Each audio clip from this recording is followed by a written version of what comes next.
যশোরে রায়মানিক মাধ্যমিক school and কলেজে বিনামূল্যে রক্তের গ্রুপ নির্ণয় ও বৃক্ষরোপণ কর্মসূচি অনুষ্ঠিত হয়েছে। মোহাম্মদ শাওন হোসেনের পাঠানো চিত্রে দেখুন বিস্তারিত।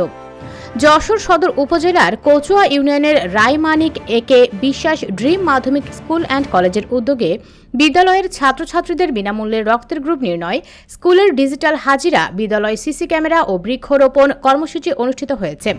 স্কুল অ্যান্ড কলেজের ভারপ্রাপ্ত অধ্যক্ষ এস.এম. জিলুর রশিদের সভাপতিত্বে প্রধান অতিথি হিসেবে উপস্থিত ছিলেন যশোর কোতোয়ালি মডেল থানার অফিসার ইনচার্জ আব্দুর রাজ্জাক। বিশেষ অতিথি হিসেবে উপস্থিত ছিলেন জিডিএল হাসপাতাল অ্যান্ড ডায়াগনস্টিক সেন্টারের ব্যবস্থাপক নুরুজ্জামান। আরও উপস্থিত ছিলেন স্কুলের ম্যানেজিং কমিটির সদস্যবৃন্দ।